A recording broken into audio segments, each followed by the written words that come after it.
Oui, Papa Edouard. Okay. Merci beaucoup. Thank you for being with us in this cold Sunday. It's raining some part of South Africa.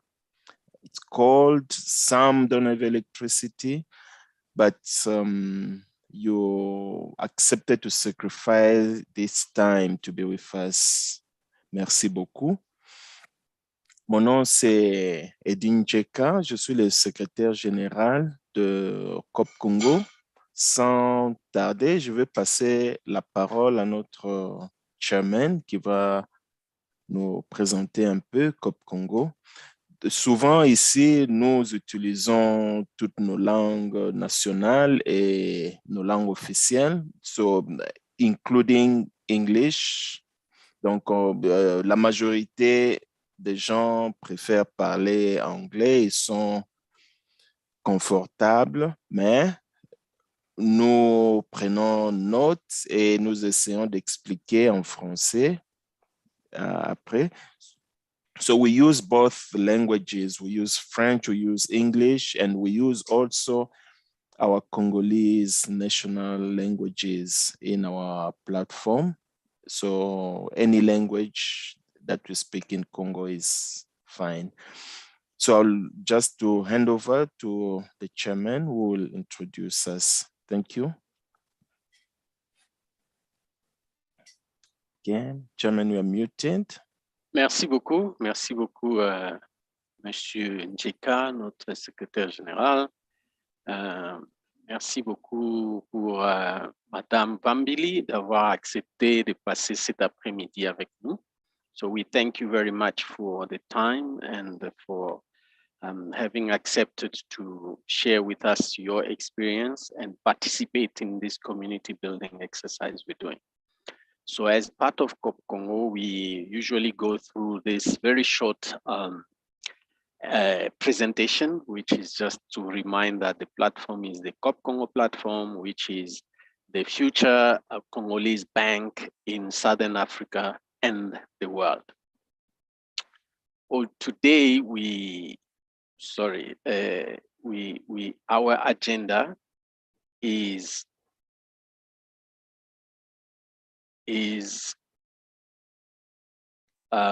having 3 parts as usual. So we will have our short presentation and also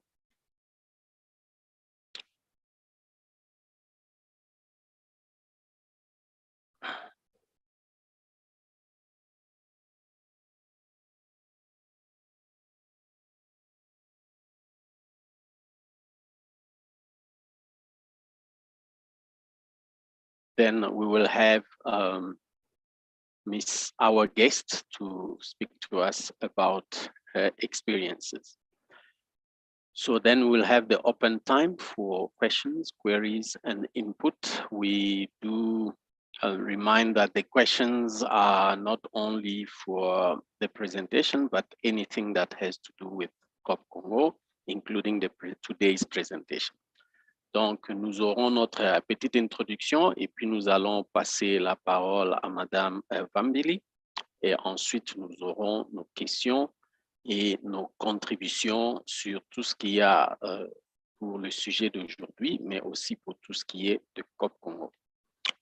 So as CoopCongo, we still going through our norming phase. So we're just waiting for our approval from the Central Bank of South Africa so that we can go start performing all our activities as we planned.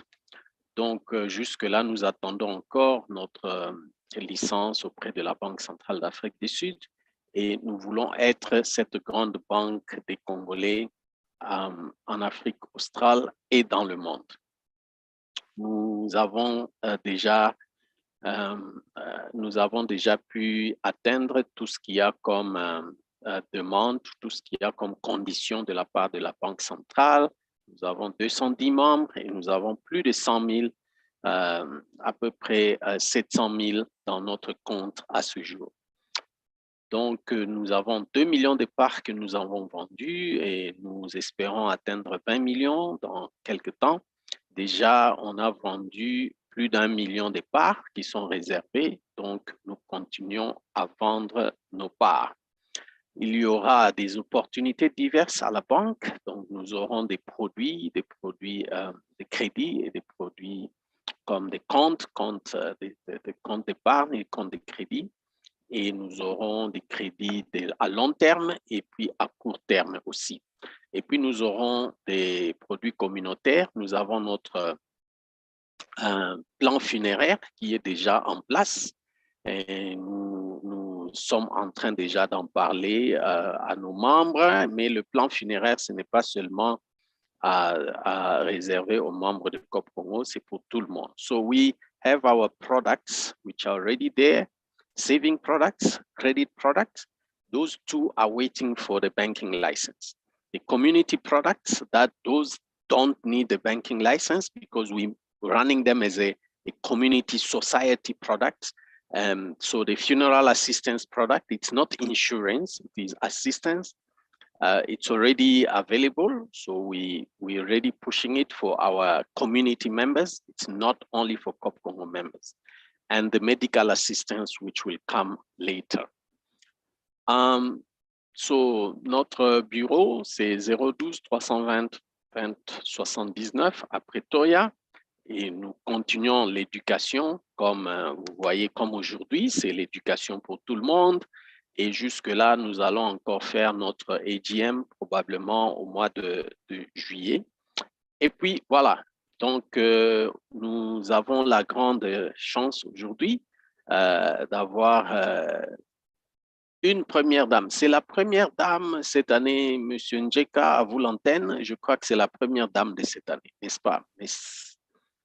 Merci, pour moi, j'ai terminé la petite présentation.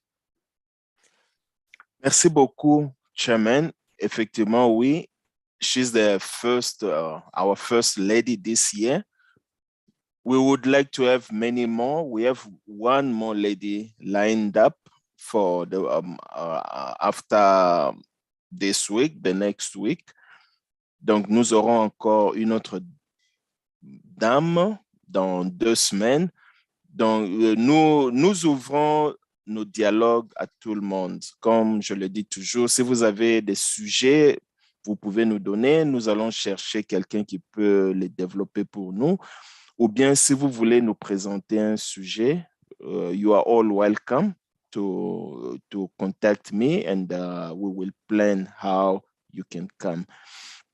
So, sans plus tarder, je voudrais remercier d'abord à Madame Laeticia Vambili d'avoir accepté notre invitation et je vous passe la parole. Merci. Hello, everyone. Hello to the CoopCongo committee, president, and everyone involved for having me this evening. Next time, I promise I'll have slides. This week was something special. But thank you for having me. Today, I wanted to talk about the challenges of business and how to adapt. I'm very passionate about talking about the challenges of business because I feel, especially for our generation, business is always painted as something that's about glamour, something that's about fame. And whenever I end up in a dialogue or an interview, I always start by saying, this right here is the most glamorous part of business. Someone calls you for an interview, someone wants to do a magazine shoot, you come, you present yourself, you present your idea and what you're doing. But other than that, it is incredibly tough work. And I always shun the idea that, oh, my job is so boring, I just want to go start a business. I truly believe that there are certain people that are called to business and certain people that are called to conventional work.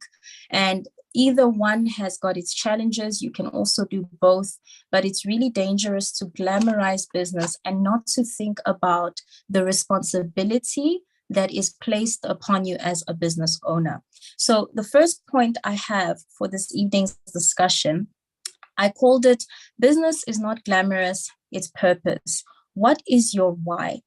Why are you doing this business? Why does it inspire you? Why are you willing to make sacrifices for it?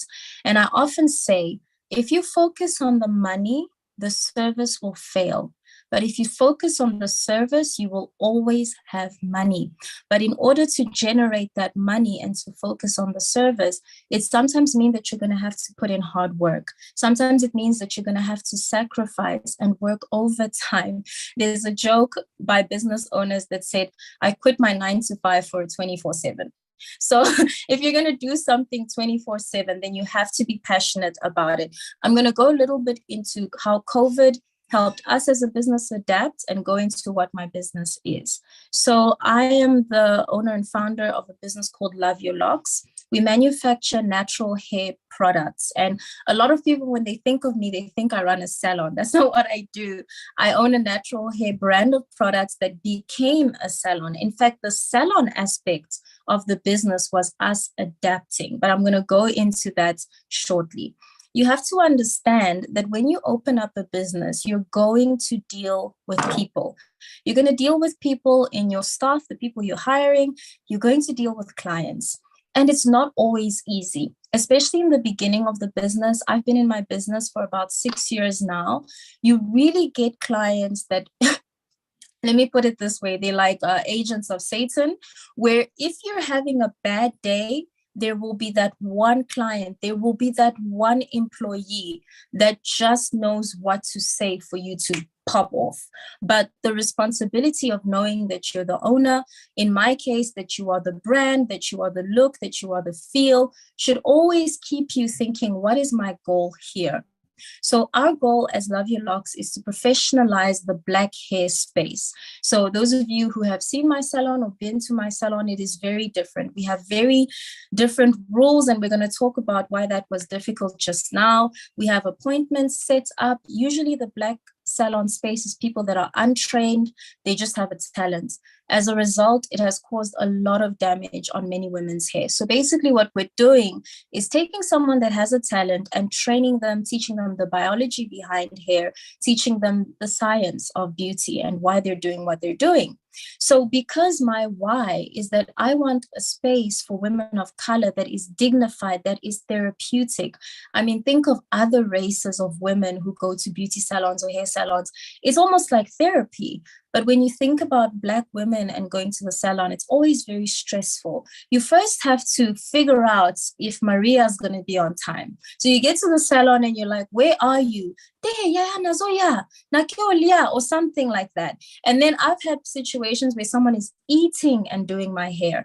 I've had situations where a lady left my hair to go and fight, to go and fight someone outside, and then came back and did my hair. So when I saw these gaps in the market, I realized that there was a place for women of color where they wanted therapeutic treatment and they wanted professional treatment. So what that means for me as a business owner is that when I hire you, so the people that work with me, they have a 3-month probation period where we check whether or not they're going to become permanent based on whether or not they can learn to use our products and adapt to the professionalism of what we do. If they can't adapt, we don't hire them. Because that's what I want. My why is to have a place that dignifies the experience of beauty for women of color.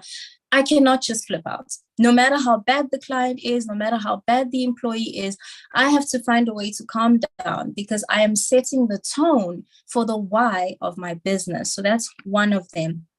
I pay 17 salaries at the end of the month. So right now I employ 17 people. And many times, especially in our generation, when someone has a group of people that they employ, that they pay salaries to, it becomes like a flex, a clout. You know, I pay all these people work under me. They're my employees. But the truth of it is a huge responsibility. There are 17 mouths at the end of the month that rely on you to pay their TV license, medical bills, their rents, their home loans, whatever. And that is on you. So if the business is not able to cater to that need, the fact that there are 17 people who are looking at you month end to say, Laeticia, where's my salary? And by that time, midnight, you have to have ding ding in everybody's accounts. You have to realize the seriousness of what you're doing and why it's important to conduct yourself a certain way, and to understand that the business is not about making you famous. It's not just about empowering you, the nice houses, the nice cars, but the responsibility of knowing that you are even making a change in people's lives, or you're causing a lot of turmoil. So that was point one, to say the business is not about the glamour. The business is truly about the purpose. If the business was about the glamour, I would have quit in my first year, because I'm still studying. I'm currently doing my master's, and the business that I'm in is night and day from what I do academically. So I had to leave a very cerebral academic setup to being hands-on. So when I started my business, I just wanted to sell my hair products like Dark and Lovely or whoever else. They don't have salons. But I immediately noticed that clients would say, no, I want you to do my hair. I want you to do my hair. Before I knew it, I was doing people's heads, and I was on Destiny magazine, and it was a mess because that was not my plan. My plan was not to do the hair. My plan was to sell the products. But when I heard what the clients wanted, and that leads me to my second point. My second point is called, let your business speak to you. Be flexible, be open-minded, and work hard. So I wanted to sell a hair care product while I was going to school and pursuing my other dreams. I had a dream that I would maybe come back from campus where I was working at the time as an assistant lecturer, and just have the people where I was living, you know, les voisins, etc., qui savent que Madame Kingandi vend des shampoings, elle vend de conditioner, tout ça. That was my dream, just to have people come after work, they buy shampoo, they're gone. It was never supposed to be a salon. I was never supposed to hire all these people. But I immediately noticed that there was a gap in the market with regards to Black hair care.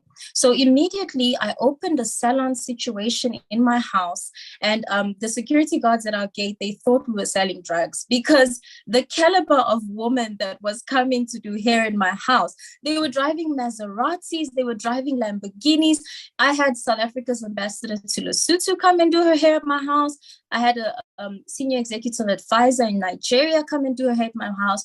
And how we ended up on Destiny magazine is that someone from Kaya FM came to do her hair at my house, and her sister was an editor at Destiny magazine at the time.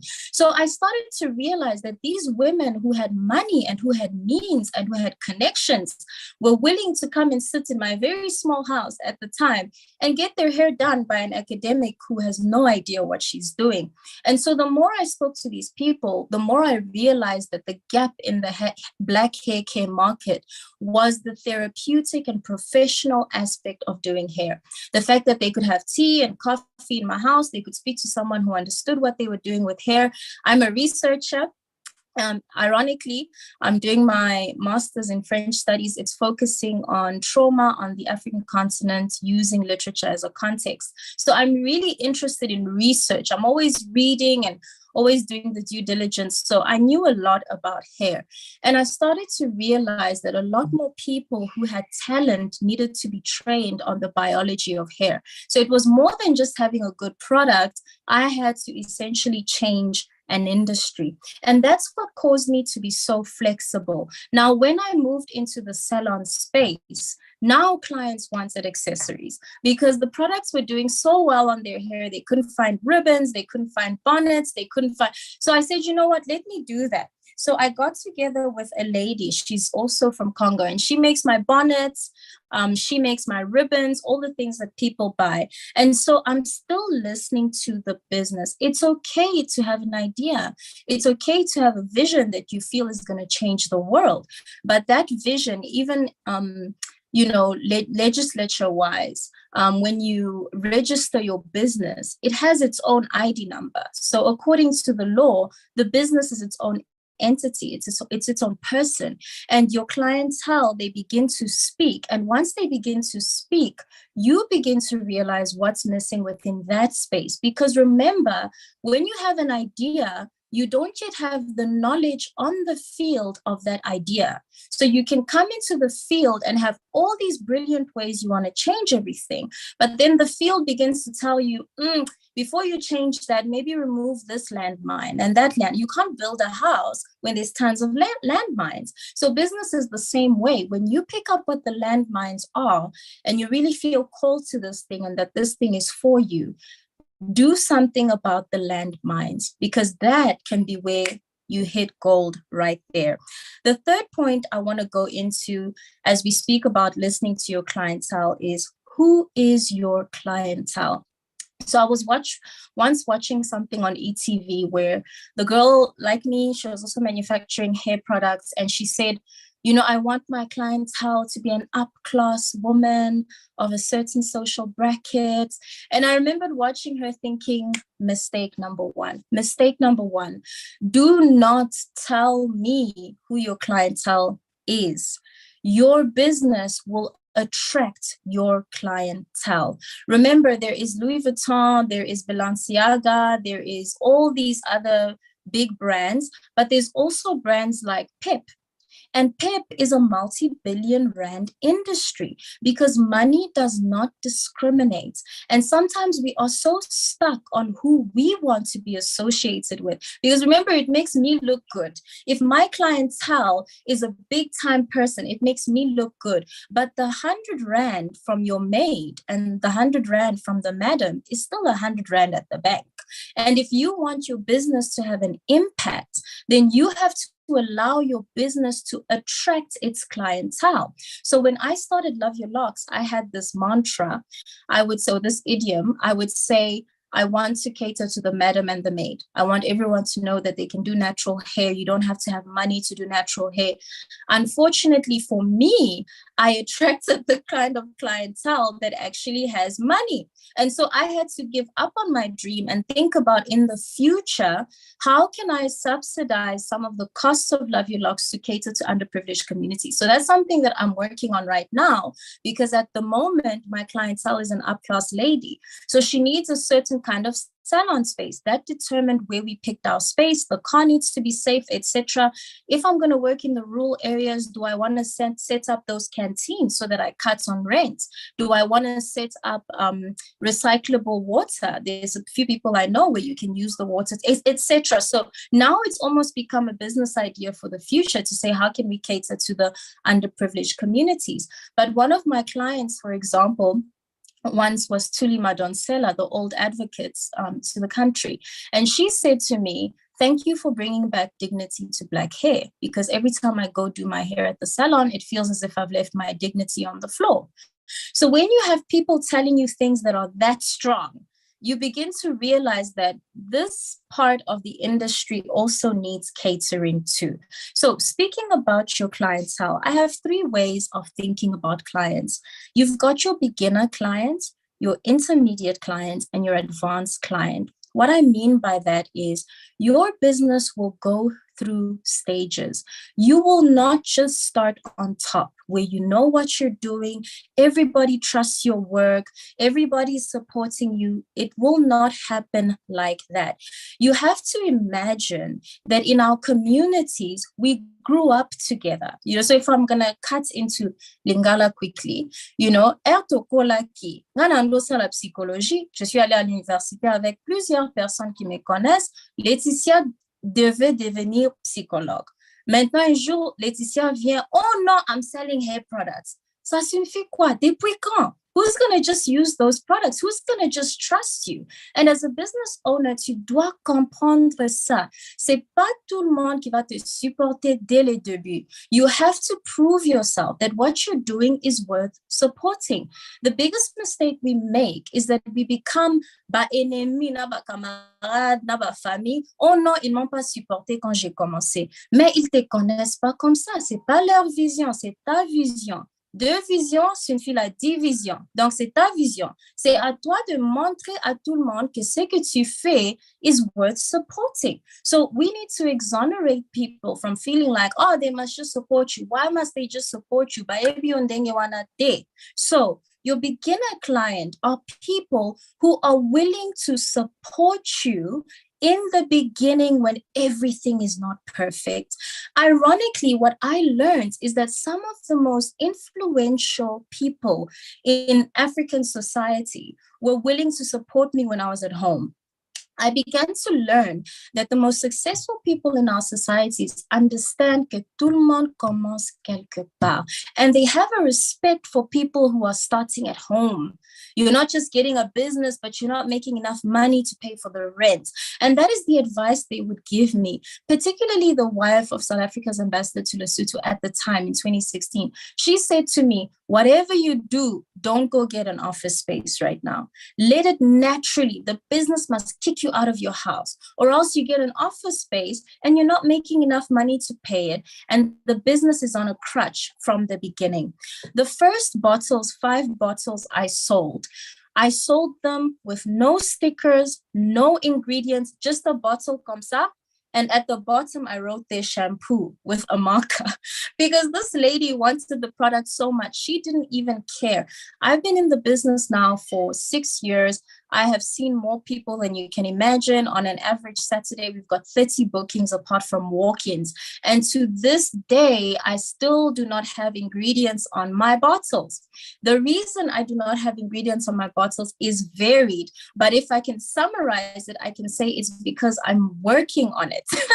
That's all I can say. I'm working on it. But when you have a good product, I'm trying to show you that when you have a good product, you don't have to have your ducks in a row at once. And you have to understand that there's a beginner client that was willing to come to my house, no stickers, no label, nothing. They were willing to put their heads. So they just trusted me. Okay, that was my beginner client. I would say right now I'm with my intermediate client because I've done a lot of work publicly. I've done Destiny Magazine. I've done SABC. I've worked with South Africa's government for Youth Day during the lockdown. I'm in a professional setup with 18 chairs. I'm hiring 17 people. I would definitely say I'm intermediate because I'm no longer on the floor like that.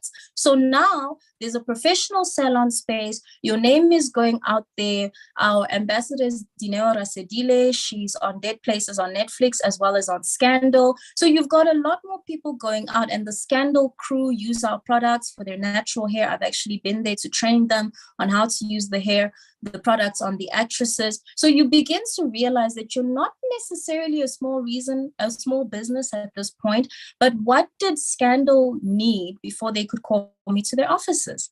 They had to see it on Dineo's head. They said, Dineo, what is this thing you're using? She told them, and so they called me to the makeup department so that I could show them how to use the products on their natural hair actresses. This is my intermediate clientele. They are willing to work with me now that I have a space, now that I have employees, now that I have stickers on the products. But I have a note here that says, be prepared to lose to gain. There is a clientele, that beginner clientele, that really has a respect for your mom and pop business. So your mom and pop business are people that are working from home, people that are hustling, people that are pushing. And people liked the fact that I was at home. It was convenient, especially for people that lived where I lived at the time. So when I moved to a more professional setup, I lost some clients. I really did, because it lost that endearment, that intimacy for them. But I gained even more clients.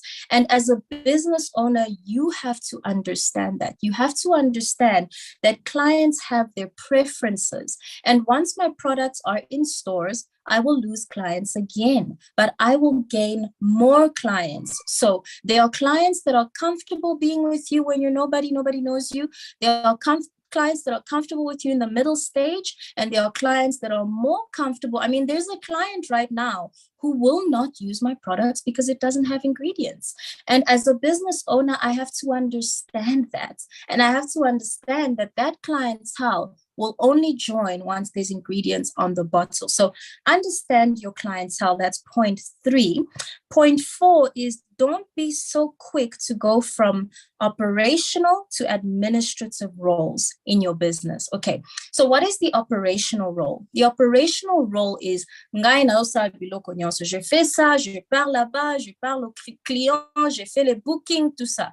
When we think of ourselves as being business owners, there's this idea we have. I mean, all I have to do is put on a suit now and you think, yes, business owner. She looks like a business owner. So we think of owning a business from an administrative place where you're busy telling people, fais ça, parle comme ça, ne fais pas ça. But the truth is, to be a secure business owner, you have to know the landscape of your business.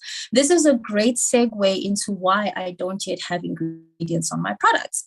The reason I don't yet have ingredients on my products, I started making the products in 2012. I made it for myself. I had no idea that other people would be interested or that it would become a business. So we're talking about 10 years that I've physically been making the products myself. If you think about it, on average in a week, we have about 10 deliveries countrywide. So we've got a local delivery system for Gauteng and then an national delivery system that's a 2-day delivery system. So we deliver now countrywide, no matter when you want it. You just send a WhatsApp and we pack your products for you. But the reason why I have not yet in 10 years put the ingredients is because I want to understand my product through and through before I decide this is the formula that I want and I'm going to go with that. So that's one aspect. The other aspect, when you're too quickly to go from, let's say you're making leather bags, your business is making leather bags, the more people you hire for operations, the more money you can make, right? But even if you hire people, zala wana, Oyope oyeba, ndenge loko esalemaka. Why? Because people will let you down. I can promise you that I can tell you so many stories. People will let you down, and sometimes they don't mean to. Quelqu'un qui a appelé aujourd'hui, oh no, my husband died. What are you going to do? Are you going to tell her to come to work? No, you're going to go to work and you're going to cover that gap. Because as a business owner, the clients should not be able to pick up the operational problems in the background. So if you don't know, how does your booking work? You don't know how to do this particular treatment anymore. You're completely out of touch with the running of the business. When people start to have issues, whether it's intentional or unintentional, the business will fail because the owner was not able to come in and handle the business. You need to understand your landscape. You need to understand, what do the clients need? What is the service? How much does it cost? How long does it take? So that you're not just able to explain it to the client, but if something goes wrong in the business, you can come in. And it's part of why in 6 years, I'm telling you, we've been approached by everybody. I've had meetings with Coca-Cola, Wellness Warehouse, Dermalogica. I've been there. But the moment I pick up that it's too soon to become administrative, remember, you're letting people into your business very early on, and it becomes an equity issue. Because when we first started our business, we got an inbox within the first week. Someone wanted to give us 300,000 Rand, invest in the business for a share of the equity. Guys, 300,000 Rand today is nothing. 6 years later, it is nothing. It covers costs for the month. So if you are now becoming administrative too quickly, everyone comes in, everyone contributes, towards the end, you will have very little control of the business. So in 6 years' time, my husband and I have equity in the business, but now we are at a place where the business is doing well enough that when someone approaches us, I can now bargain. I can now bargain because I know my profit margins. I know what we make in the quarter of the year. I know what we make in a year period. And I can now bargain from a place of understanding to say, you don't understand the business. But because now I know the worth of my business more, I will never sell equity for cheap. Never. Because you have to be able to work it out based on what you're making yearly. Is it worth it? And I can tell you right now, 300,000 Rand will not even cover the door. So don't be so quick. Every bit of money you see you take time to understand your industry.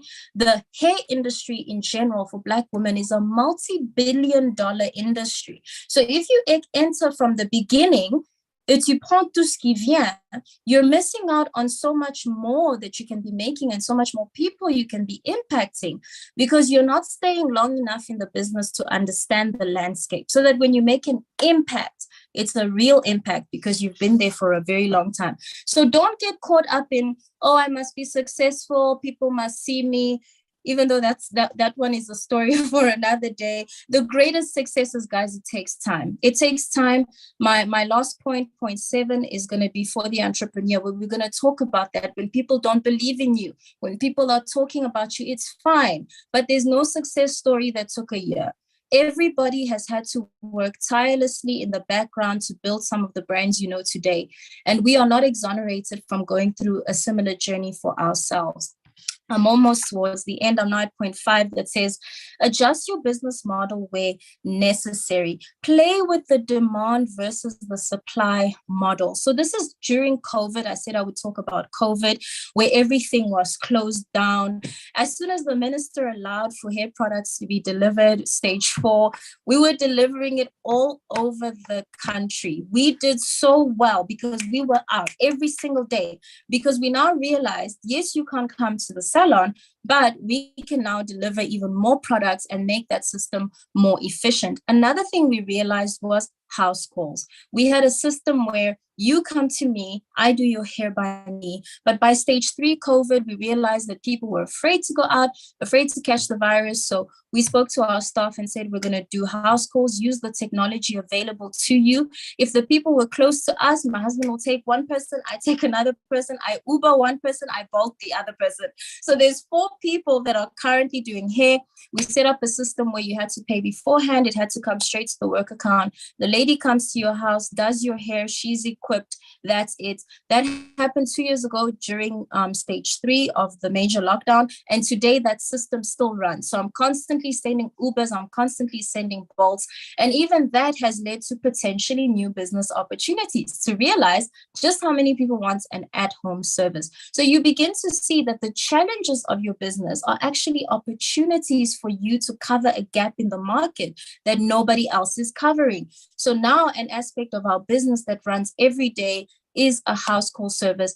There's a delivery fee attached to it, so it covers the Bolt, it covers the Uber. I obviously put it above because those systems can pick numbers at random. So adjust where necessary. When we first broke into the professional salon space, we realized that Black salons don't have booking systems that are already set up. If you go to Caucasian salons, there's apps that have set up the bookings for you.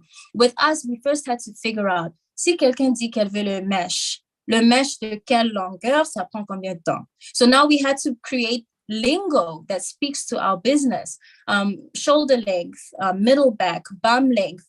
The system then had the amounts on the system as well as the time in the bookings, so that if I'm booking you for braids and it's shoulder length and I know that it's 3 hours, then I book the next person according to that. So we had to adjust and make sure that the industry we stepped into could work with our dreams. So there's this constant, as a business owner, you have to constantly balance the supply and demand model. What you want to do versus what people want to do on the ground. What is that middle and how can I make it work for us both?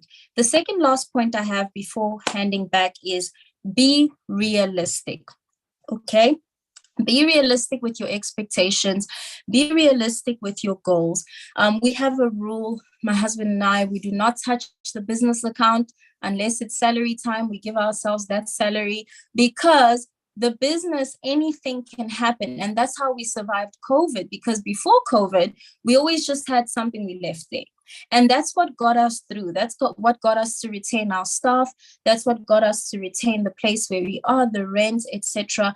Be realistic and understand that the business account is not your personal playground.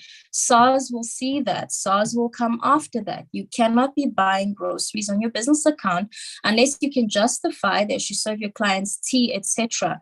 Really try to separate your 2 expenses. If it's really early in the business, you te paie un petit 500 rand, ça va. garde les autres for the business, but spend the money from your account, the one that you pay yourself, where there's a track record that every day, les 30, you pay yourself, rather than to be having these swipes that are happening everywhere, because now you have to justify, was that payment directly linked to the business? And if it's not, then there are certain penalties. So be realistic about that. Be realistic as well about support. Be realistic about the income that can come in the first month, second month, third month, things like that. My last point, just so I can give people time for questions and everything Papa Mark and Eddie said earlier, is for the business owner. Be prepared to be misunderstood. Be prepared, because no one starts in a business at the top, and it's human nature for people to put narratives on what they don't understand. I think I've heard everything about myself, but it doesn't change the fact that I have a vision, and I'm not going to give up until that vision comes to pass. You know, I've heard things like, she's just doing hair. Why is she just doing hair? But it's so much more than that. It's about impacting an industry. It's about making products that are not harmful for hair. It's about having children that are not crying when they do their hair, because we take away the pain, etc. And that's what keeps me going, to see the amounts of people whose lives and their relationship with their hair has completely been transformed. So even though I see that there isn't an understanding that I'm making hair products that led to a salon, that is completely okay. Even Microsoft had to prove they were Microsoft before people could see it, right?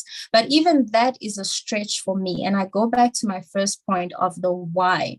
Are you doing this so that everyone can think you're wonderful and beautiful and great and successful? Or are you doing it because you know that there is a need within the market that you need to fill? And sometimes that means that people will not understand your vision. That's what the business owner wants. 2, have a vision that is unique to you. So because I work in the natural hair care industry, I've literally blocked all other natural hair salons. I don't even see them. The reason for that is because I recognize that their journey was theirs. My journey is mine.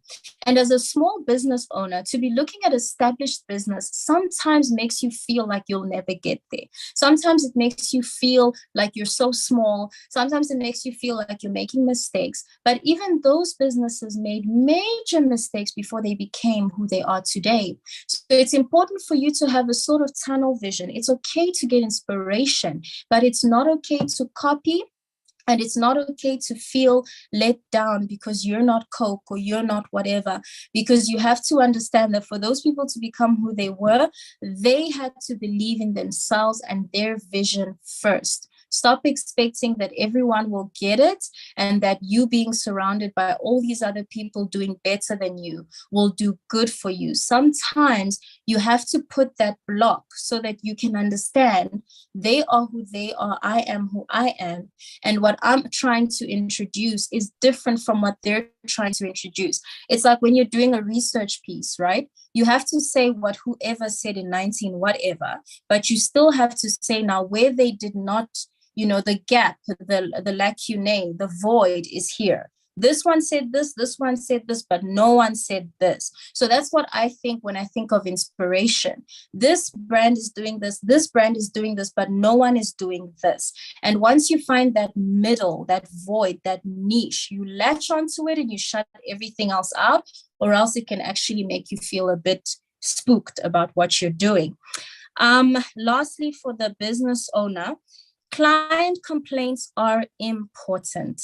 Client complaints are so important, and it's one of the biggest reasons why business owners get discouraged in business.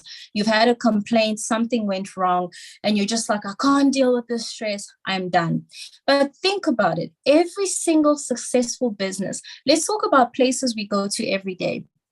ShopRite, Checkers, Pick and Pay, Clicks, Discount, you name it. When you walk in the door, there's a customer care counter, n'est-ce pas? It's because they realize customer complaints will happen. We have to manage it. So it's an expectation. Somebody is going to mess up. Sometimes that somebody is going to be you.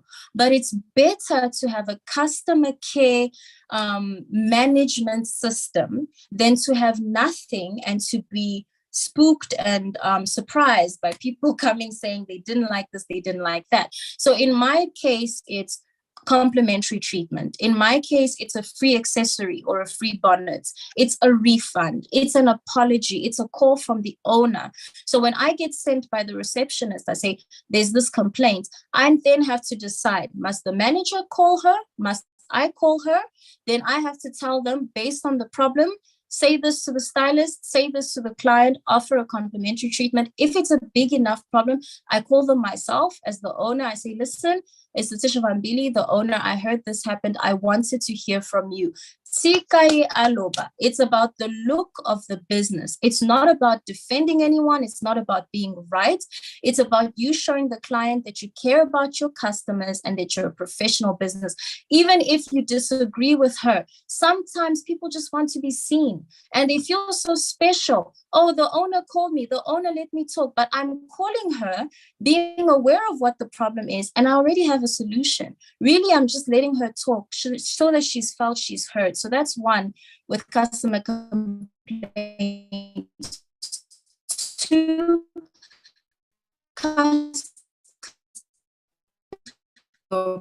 we start love it, but those things is complaining about something. You have to take it seriously that you learn from it so that you can improve on your business model in the future. For you to think she's just being difficult or she's just being problematic is the quickest way to kill your business, because the people that you're working with should be able to say that they enjoy your service. Other than that, you are just going to be losing clients. And this happens a lot in Black businesses. You're losing clients, but nobody's saying why. And so we really encourage our clients to tell us what's working, what's not working. And that has been very frustrating for our stylists, because stylists are not being told, I don't like this, you did this. You'll stay with a bad stylist for 15 years before your hair completely falls out. So our industry is also not used to calling out the stylists. So as the owners with this model, we've really had to make stylists understand that whenever a client is upset about something, it's an opportunity to learn. And it's also an opportunity to win back the client. Sometimes when you win back the client, they bring 5. Sometimes you lose the client because that stylist was having a bad day. You know, guys, as a business owner, people are living lives. I've had a lady come to work. She was Black and blue. She came to work like that. And sometimes that day, if she doesn't tell me she's in an abusive relationship, on la frappe hier soir, she's going to go boom on the client. It happens. And sometimes it's so bad, the client never comes back. But as long as you as the business owner have called, you have sorted out your customer care so that it's not a bad influence on the business, it's okay, it can happen, you can lose people. But rather than be shocked about client complaints, like every other successful business out there, expect it, have customer care management, and make sure that you are learning from what's being said and that you're not just trying to deal with it. So those are some of the things that I wanted to talk about the challenges of business and adapting to your business model. In conclusion, I would just say, for the business owner, running a business is really an opportunity for you to mature. I know we talk a lot about money, we talk a lot about success, being on magazine covers and everything, but I can honestly say that if you're running your business with diligence, there's certain things you're going to learn about yourself. There's certain things you're going to learn about human nature and how to manage people that can only be of benefit to you in your personal life. So see yourself as a steward of a business that's also teaching you about human relations and how to balance your dream versus people's demands. Thank you so much for having me. And for everyone that's tuned in this evening, I'm going to hand back to the moderators for questions. Merci beaucoup. Merci beaucoup. This is so wonderful. So many learning about people who want to jump into business. Je voudrais juste donner un peu, bref, en français. On a parlé de 5 points et la conclusion. Le premier point, comme nous n'avons pas assez de temps, le premier point, c'est les challenges de faire le business. Je n'ai pas mis mon image parce que je suis un peu nous sommes dans le load shedding, il fait noir, donc vous ne pourrez pas voir mon visage. Sorry for that. L'entrepreneuriat est difficile, comme Madame Laeticia nous a dit. Nous ne devons pas penser que non, je suis fatigué de mon travail, alors je plonge dans l'entrepreneuriat. L'entrepreneuriat ce n'est pas aussi facile que ça. Et puis le deuxième point,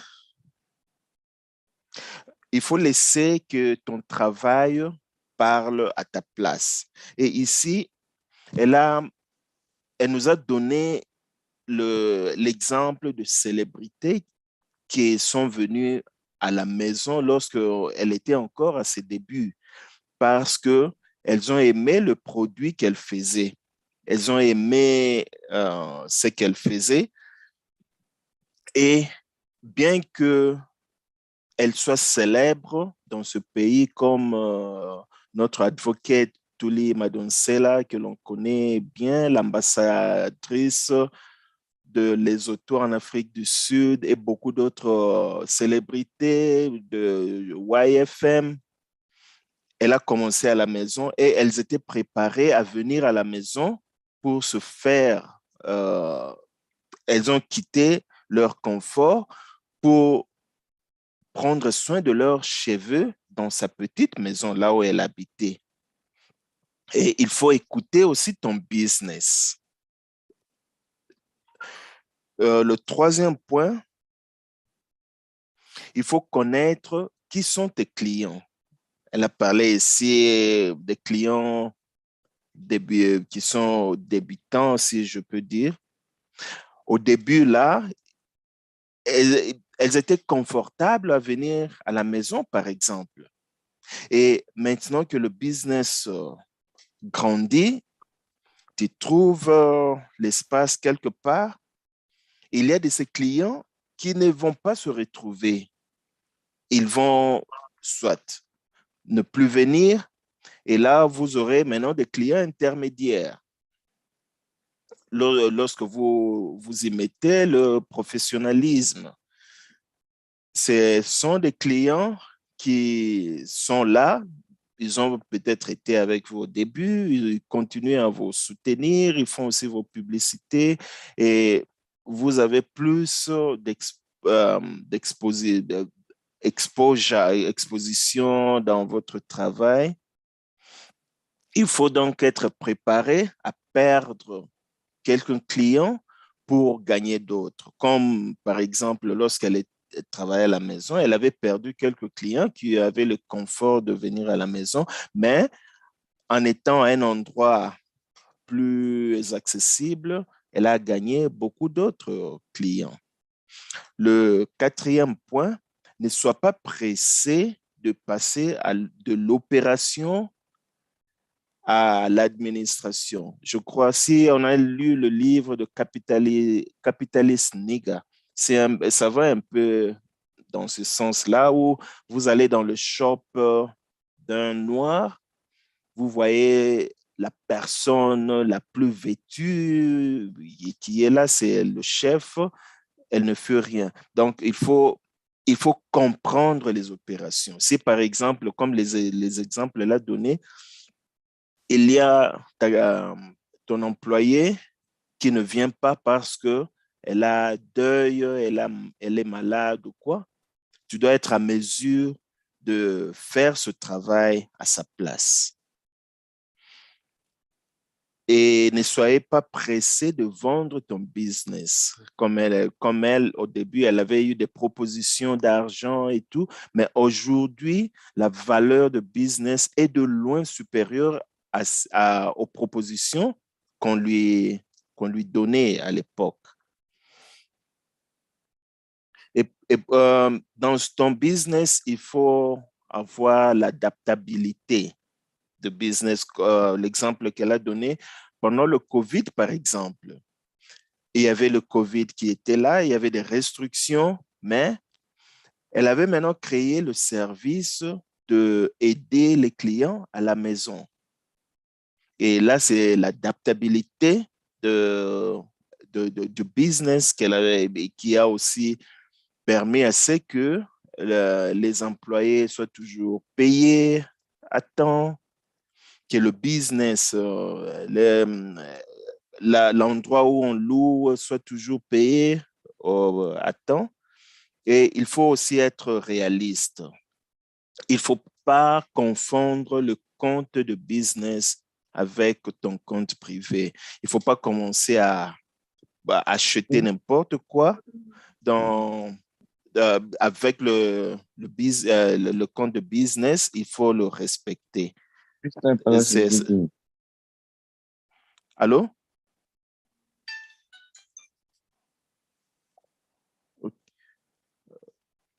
Allô, vous m'écoutez? Très bien, nous vous suivons. OK, merci beaucoup. Donc, et après ça, on est passé à la conclusion. Mais de temps en temps, je crois qu'elle parlait aussi en lingala, un peu en français. Si nous avons des questions, je vois il est 18 heures déjà, mais si vous nous permettez, juste pour prendre des questions et des réponses pendant quelques minutes avant de clore notre session. Merci. Nous sommes ouverts pour les questions. Merci.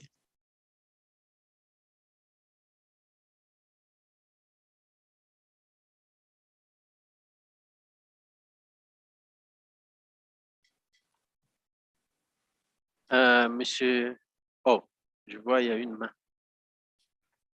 OK. S'il vous plaît, Chairman, vous pouvez m'aider avec ça. L'option que j'ai mis ici, je ne vois pas bien. Je ne vois pas les mains. Mais vous pouvez parler, s'il vous plaît. Yeah, you can just talk. We are not many. Just unmute and can ask your question quickly. Thank you. Thank you so much for the platform. Thank you so much, Laeticia, for your presentation. Bonsoir à tout le monde. If it's okay, I'll ask the question in English. I just wanted to ask, so you mentioned, like, as you started the business, that you were also studying, right? And obviously running a household and managing all of that at the same time. And so I just wanted to maybe ask you about your coping mechanisms with balancing everything and ensuring still that your business thrived at the same time. Yeah. Thank you so much for the question, Kiese. That's such an interesting and important question. It was really important to have the right kind of support in terms of my family, my husband, especially because, you know, you're trying to study, you're running a business, you've got 2 children, you know, dinner still has to happen. People still need to feel like they're in a home. And one of the reasons we moved the business from the house is because it didn't feel like a home anymore. The balance came from the why, the very first point that I gave. So when I was doing my honors and also having realistic timeframes, because I had to now stretch my studies for the business. So I have a joke that I say, studies is my backup plan, because in the business, I've already realized that, hey, there's a niche here, there's something here I have to continue, but I also have other dreams and other goals. So by the time we moved to a professional space, I started my honors. Let me tell you, Kiese, I would be sitting in class because I was full-time at Tux, and I'll get a phone call because my salon's on Linwood, and they would say, Laeticia, there's so many people here, we can't do, and I would run out of my class, get in the car, jump on Linwood, all the way to the salon, finish at 6 o'clock, get home, cook, everybody eats, everybody's in bed. It was a nightmare. I can't even believe I passed that year, but it was the why. And it was also having a husband who understood the why. He was also very passionate about what we were doing and the fact that we were changing lives. And so I found value in what I was doing. I found value in it. My family found value in it. And what we would do, and we still do it today, my husband and I, every 3 months, we just take a break. We either go alone or we go with the children. Because to run a business and run a home and study, it means that you hardly have time for each other. So to still be connected, to still be a family, for the children to still feel like, y a une maman dans la maison, you have to do what you have to do. And so we would tell our management that every 3 months, we need about 5 days just to go away. So that's how we managed that time. It wasn't easy, but the why really helped us to stay focused on what we were doing. Amazing. Thank you so much. And then just a follow-up question. When you mentioned, so the evolution of the business from the model of just selling products to a salon to possibly branching into underprivileged communities and having salons there as well with different pricing probably. How do you then keep, like, the why is the what drives the business, but how do you keep it from not becoming like not the business, if that makes sense? Mm-hmm. So you're saying that as I grow, how do I make sure that the core values of the business are still kept? Yeah. So, I mean, yeah, like it was a product business, it's now a salon. How do you stop it from becoming a computer store, for example, like completely far removed from what you started with? Yeah. Mm-hmm. That is a very good question. And it's about knowing the parameters through which you're trying to accomplish the change. So for me, it is so broad because I'm trying to do a few things. I'm trying to change the psychological thinking about our natural beauty. It's really great to have weaves and all that stuff, but all those things have to be a choice, right? I always say to people, makeup is great, but if you know someone, you've never seen them without makeup, then we've got a pathology. And a pathology is an erroneous action or thought. And so in our community, all those weaves and all those other things, it has to be a choice because foundationally, tu te comprends déjà. You know about yourself, you know how to handle yourself. So there is an aspect of it that's about changing the psychology of how Black women see their natural hair. That is so broad because if I can bring it in an up-class area, if I can bring it in a low-class area, as long as I'm changing people's ideas about their natural beauty, then I know I'm still on the core path. The other dream, and this is why it's important eventually to have a kind of business plan. That's how it keeps you from going into a computer store. Have a business plan because my business branches off into so many different networks. There's an area of empowerment because I manufacture products. So I need to package them. I need a manufacturing plant. I need people that are going to work there. That's an opportunity for job creation and employment. So a part of the business is also about changing lives in that way, creating jobs for people who are packaging. Another aspect of the business is about improving the stylist's experience of their work as well as their ability to earn money. So a lot of our stylists do not have a common price. So they look at you, if you come in a Tata, 50 rand. If you come in a Lamborghini, 500 rand, you know.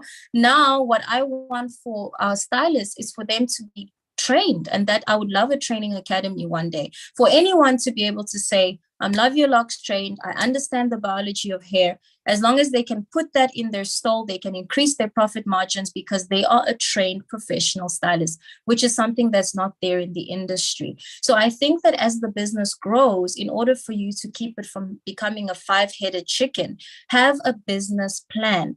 Understand what are the different branches of your business and what are you trying to achieve. So I'm trying to change the psychology. I'm trying to impact the industry. I'm trying to empower the stylists and to create job creation for the people who are going to be packaging the products. And so that will determine, even when I sit in business meetings, are you speaking my language or are you not speaking my language? If you're just talking money, we probably won't get along. But if you can see that the vision is so much more than just washing hair and cornrows, then I can talk to you because it aligns to my business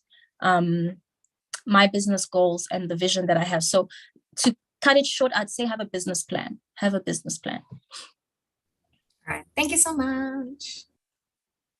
Thank you. Merci beaucoup. Yes, Mr. Chairman. Yes, I just have Laeticia. Thank you so much for your time.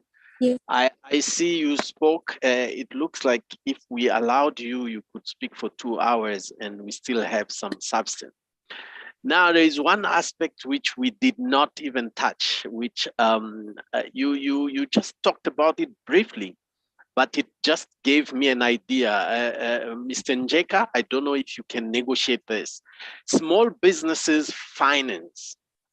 which means financing your business, managing your business, and managing your cash flow as a small business. That is what I picked up.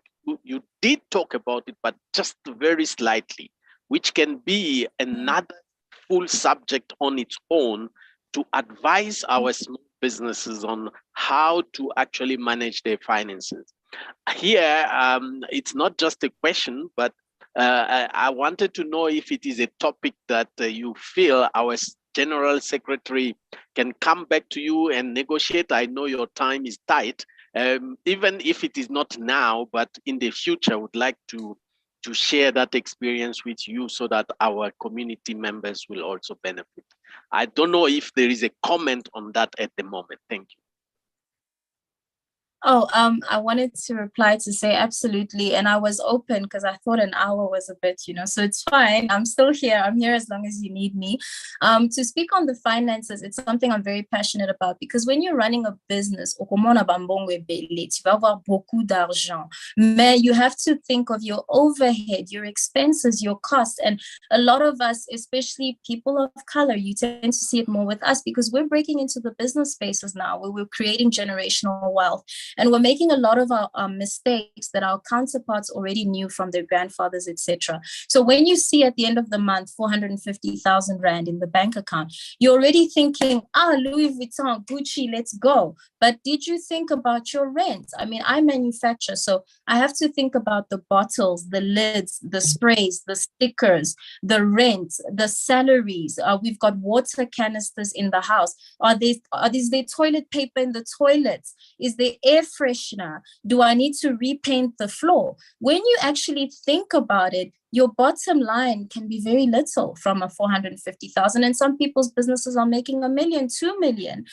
But some of why our businesses are failing is because we are seeing these big monies for the first time in our lives. You're just looking at your bank account, talambongo, but if you are not managing it and you're not thinking about your overheads and you're not thinking about the future of the business, you can really bankrupt the business by getting so focused on what you're seeing and not thinking about all the expenses that keep the business running. So it's something I'm very passionate about. And if I'm allowed, if I'm re-invited, definitely it's something we can talk about separately. Thank you so much. Mr. Njeka, you can renegotiate and we appreciate. I think, I don't know. Thanks. Mr. Njeka. Merci beaucoup. I just have one more speaker to add on my calendar. Merci beaucoup, Mr. Chairman, and merci beaucoup, Madame Laeticia. Just one question as well. Are you also planning of doing having an outlet over the country, or maybe a franchise? Are you thinking about that as well? Thank you.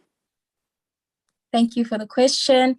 Absolutely. I've had that question from the first month that I was doing business, and we're currently at a place where we're talking about the different models that will work for us, because we've picked up that a lot of the franchise models do not really work for the franchise in the long run.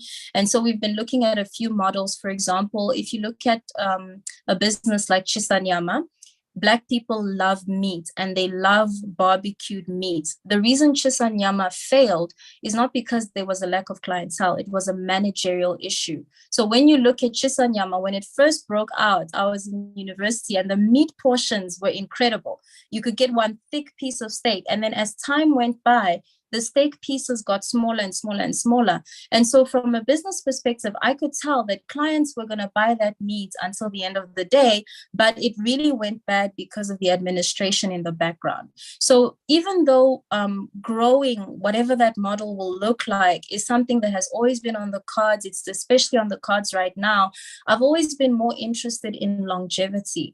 Whatever I do, it has to last. And so I have to think of things like supply chains. Before I can open the branches, I have to make sure that I'm able to supply all of those branches. Right now, I actually have a branch in Zambia.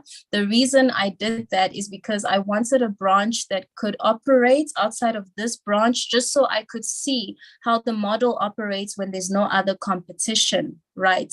So I wanted it to be outside of the country, because I didn't want to kill my main branch by having a branch near it or in Joburg or whatever. So the branch in Zambia is doing so well that they are now opening another branch, and they order the products in 20 liters and stuff. So what I've been able to see from what's happening in Zambia has given me a brilliant idea for what to do here in South Africa. So I just needed time, and I didn't want to jump into something just so I can say, hey, I'm everywhere, but it's not working. I want something that's going to have longevity.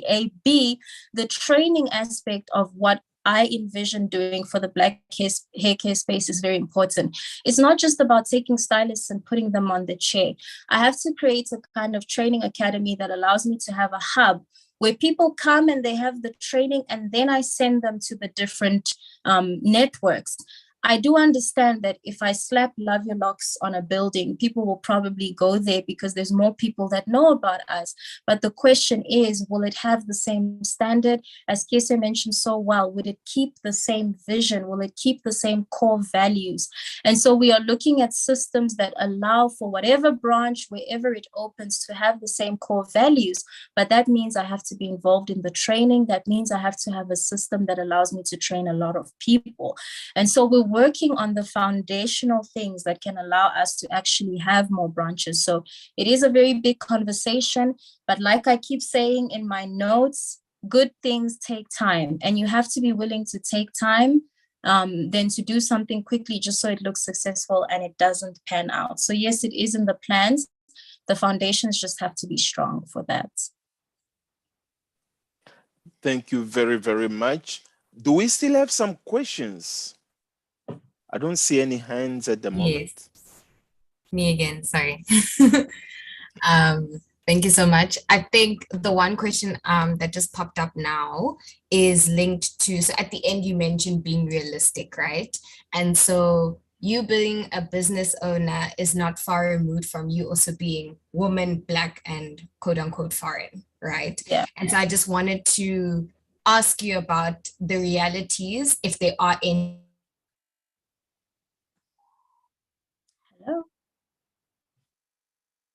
Hello? Oh, what happens? All right, probably, I don't know, it's load shedding probably, but it looks like the realities of being yes, so you understand. Cool. Yes. I hope she can come back and finish, but let me try and answer the first part of her question. Whew, that's a big one. So because I do hair, and hair is biology, a lot of people would ask me, where are you from? So when I tell them, no, I'm Congolese, both of my parents are Congolese, I would always get people telling me, oh, that's why your hair is so long. You know, we can't get that hair because you are from Central Africa and that's why your hair looks so nice. And so I had to prove these people, I had to challenge them to say, anybody in any country will have a good anything that they take care of. And I would just have to teach them that I literally created products for my hair. That's why it looks good. It's not just because I come from somewhere. And that if they gave the product a try, then it would do the same for them. Being a woman in the space, I think, is very interesting. Thankfully for me, I deal with more women than I do men. So I can hear that your question was going towards the empowerment aspect of everything. I personally have interesting views on women empowerment. I think that it's not so much about empowering the woman as much as it is about empowering the person. And that sometimes means that you're going to need men to hold your hand. And I'm very big on the support of my husband to also leave everything and be there for me and be so supportive. And it actually came to a point in the business because my husband is a people person. I'm an introvert. If I'm talking to one person, I'm fine. I'm okay with talking in public because I've done public speaking for years, but as a personality, I like being alone. I don't have very many friends, but I entered an industry where you need to talk to people. And as a woman, as a Black woman in the space who understands that there's such a need for women to be empowered right now, I had to put down my hats a little bit to say, you know what, Laeticia, you're not a people person. Your husband is the people person. let him take the part of the business that is operational. So he's our COO. He deals with people. I think being a Black woman in the space is not necessarily about being overly successful or trying to show a message about women empowerment that shows up men, but it's really about understanding your power in your femininity, in your womanness, and your delegation skills. And I had to realize that my husband's business know-how, I don't have the business backing. He's the one that said to me, hey, this is a business, it can be something. And so within the business, I had to make sure that there are certain places I pull myself back because I'm not so good at it. But I also understand that being a woman, being a Black woman in the space gave me a certain power. People were willing to listen to me because there's such a need and a thirst for Black women who are standing up within their industries. That also means that it's not very easy. Some people will close doors to you just because you are female and you are a woman and you are Black within the space. But I have a rule. I focus on the people who are jumping onto the vision. I don't focus on the people who are not. And that has been very helpful for me to focus on the people that are about my vision and not to focus on the people who are looking at me as foreign, as woman, as Black.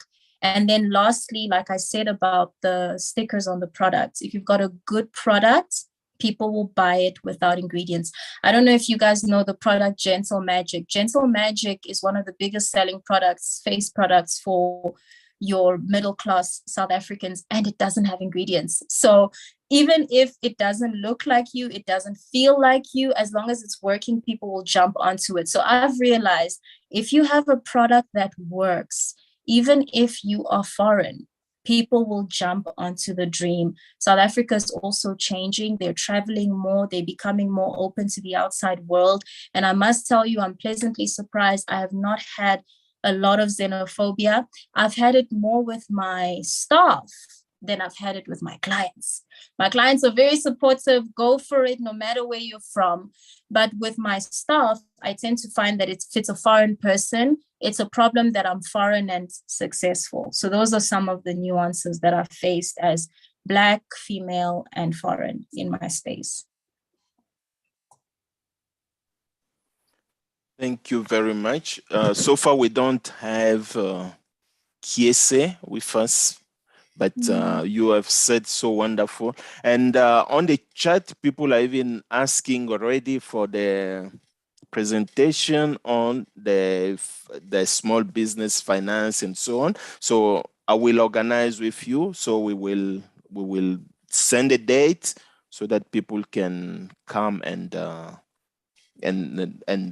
learn more again. Here we are for the we're here for the community. Nous sommes ici pour la communauté. En tout cas, merci beaucoup. Je ne vois pas d'autres mains. Je vais passer la parole à notre chairman qui va parler. On a dans le chat, il y a quelqu'un qui a posé la question sur le funeral. Où est-ce que nous en sommes? Mr. Chairman, I will hand the word to you. Oh, I see there's a hand.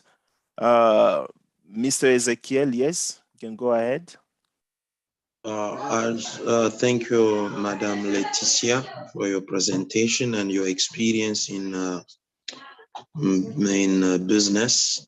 And I congratulate you for creating your own hair product. Thank you. May the Lord be with you. Thank you. But this is my concern. My wife has a very long hair, as well as my daughter, and both they like to keep their hair natural. How can we order your product for family use?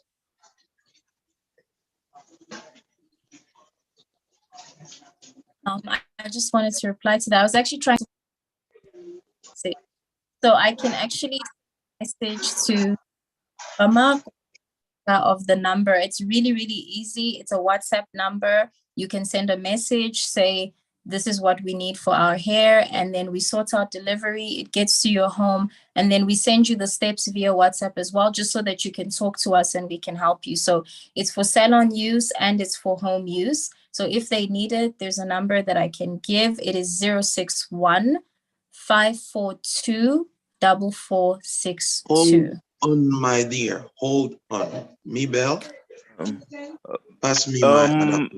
Sorry, Laeticia, would you mind typing it on the chat so that everyone can have? Okay. Repeat it. Like you, a WhatsApp it will deliver to where you are. If you don't mind, you can just type on the chat so that we can everyone can have your WhatsApp number. Okay.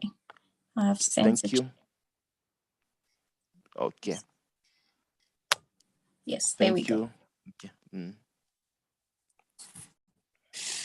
Okay. Okay. Okay. So the number is there. You can order. We are here for the community. So if it is advertising for the community, we are happy to do that. We want our community as a Congolese community to go forward.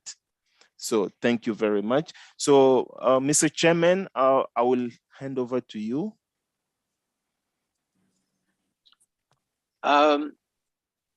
Thank you so much. Merci beaucoup, Madame Laeticia Vambili, pour le temps que vous avez accordé. Thank you so much, everyone that came. We really apologize again for going beyond 20 minutes. I hope it is worth it. And we thank everyone that is supporting our community here at CoopCongo. We're building that bank that will be financing our small businesses here and everywhere we are. We are also promoting our funeral. It's a community funeral plan. You just need to call our office. C'est pour notre plan communautaire funéraire. C'est pour tout le monde. Ce n'est pas seulement pour les membres de CoopCongo. And we will very soon communicate on the progress from the Reserve Bank. Donc, merci beaucoup en tout cas, madame. Nos salutations à votre CEO. Et un jour, nous allons aussi l'inviter pour qu'il vienne partager avec les small businesses. Thank you everyone who participated here and your attention and your questions. And we will see you in 2 weeks' time for another session on COP. Thank you so much. Thank you. Thank you, Chairman. Merci beaucoup. Merci, Laeticia. Merci to everyone. Thank you. Thank you very much. See you in 2 weeks' time. Okay, merci. Okay. Thank you. Bye. Okay, bye.